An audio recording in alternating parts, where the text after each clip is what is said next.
Ассалаумалейкум, құрметті менің YouTube көрермендерім. Ал жаңа жылдарыңызбен 2025 жылы алға қойған мақсаттарыңызға жете беріңіздер. Жаңадан босанайын деп жатқандар бар. Мен келіншектер қарайды ғой енді. Тоқтамаңыздар, тек алға. Менде маған осылай сенім білдіріп, тіркелгендеріңізге үлкен алғысым білдіремін. Әрдайым лайк басып қолдап отырасыздар. Бүгін видеоны ешқандай пайдалы емес, просто сіздерге алғыс ретінде осы жаңа жылдарыңызбен құттықтайын деп шығып жатқан жайымыз бар.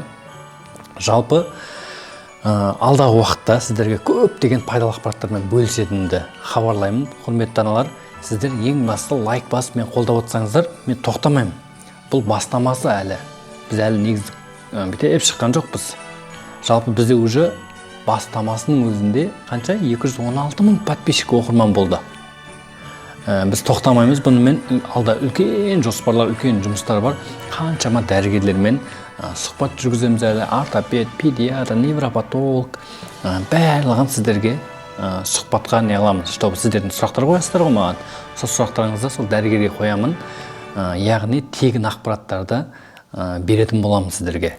Жалпы тағы да бір сіздерге пайдалы ақпарат айтып жіберейін. Маған бүгін WhatsApp-тан жазды бір келіншек Ақтау қаласынан.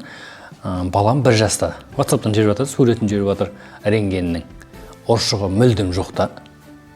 2 курс массаж алдым. Тағы рентгенге түсірдім дейді. 2 рет рентгенге түсіріп тастаған.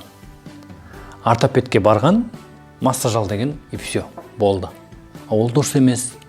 Кейбір ортопедтер физлечение, парафин, ондайларды айтпайды мамашыларға ше. Сонда біліп жүріңіз мұқият. Егер балаңыздың ұршығы кішкентай болса, немесе мүлдем ұршығы жоқ болса, 6 айында рентгенге түсіріңіз жалпы ше, көру үшін.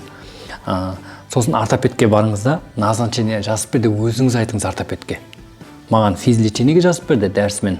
Сосын парафинге де и балаға витаминдер, яғни кальций D3 беру керек міндетті түрде. Сосын сіз анализ тапсыруыңыз керек міндетті түрде. Балаға ферритин, В12, железо, анемия емес па, мысалы, соның бәрін тексеруіңіз керек. Егер балада анемия болса, ұршықтың өсуі өте қиын болады. Яғни сіздің массажыңызда, физлечениеңізде көмектеспейді. Себебі анемия ғой ана бала. Қан дұрыс жетіспейді анаға. Сүйектің арасында қандар болады, короче ше. Ферритин бәрін көтеру керек те, сол үшін ше. Соның бәрін мұқият қарап жүріңіздер, хорошо? Егер балаңыз мысалы 3-4 айлық болса, қазір 6 ай болды ма, для себе өзіңіз үшін рентгенге барып түсіріп алыңыз. Рентген или маған жіберіңіз, мен қарап берейін сіздің рентгеніңізді ше. Или ортопедке апарыңыз. Сөйтіп, егер ұршығы кішкентай болса, ұршығы или мүлдем жоқ болса, осыларға мұқият мән беріңіз. Хорошо? Физлечение, парафин, массаж. Соны біліп жүріңіздер. Жалпы қандай да бір сұрақтарыңыз болса, комментарийге жаза беріңіздер. Жаңа жылдарыңызбен тағы да тек алға.